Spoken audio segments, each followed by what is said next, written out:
Got dreams of being a professional podcaster, but have no idea what you're doing? This is impossible. That's about to change. A new kind of school. Welcome to the Pod School Podcast. Hello and welcome to the show. Today's episode is super quick. In fact, I was really going to only just do one word to answer this question in the title.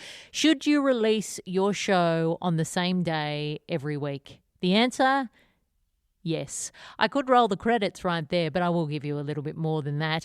It is so important that you set an appointment with your listeners. There are so many things competing for their attention, and you want them to feel a connection and a relationship with you that makes them want to anticipate your content.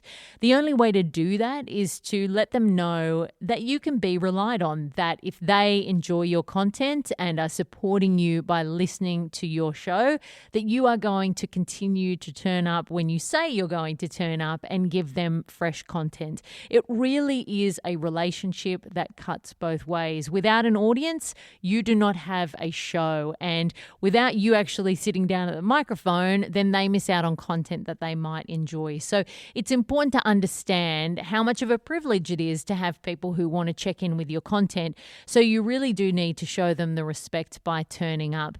If people start to expect your content there and it's not arriving when they expect it, they will leave. They will assume the show's finished. Maybe you're not that interested in it anymore. If they think that they get a podcast every now and then, what's the point in continuously checking in on that? If you are a podcast fan, which I am sure that you are, you will know that there is nothing better than knowing, okay, the show that I love comes out on a Tuesday, and I know that when Tuesday rolls around, it's going to be there. And the times that I have seen some of the shows that I like not turn up, it kind of knocks me a little bit. And you don't want anybody in your audience to feel like they're being taken for a ride, which it kind of does feel like.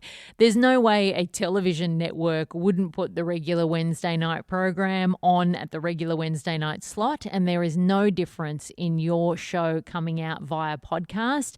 Yes, you are responsible for the release. Yes, there is nobody to answer to but you, it feels sometimes.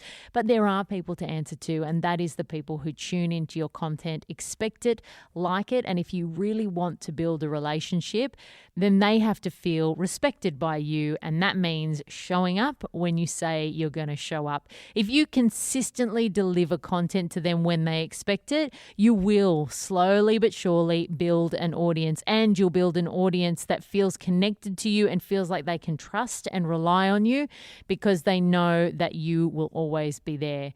So I hope that's motivated you to stick to the weekly plan, or at least the regular plan. Podcasts don't always have to be weekly, but your audience just needs to know when the appointment is that they can set with you, when they'll get new content in their ear holes. Thanks so much for joining me. If you are enjoying these podcasts, please head to iTunes and leave a review so that other people can find the show. And you can head to podschoolpodcast.com to find extra resources that will help you with your podcast, including a link to my podcast course, Pod School, which will take you all the way from no idea to nailing it. Thanks so much for joining me. I'll see you next week. And until then, happy podcasting. That's all for today.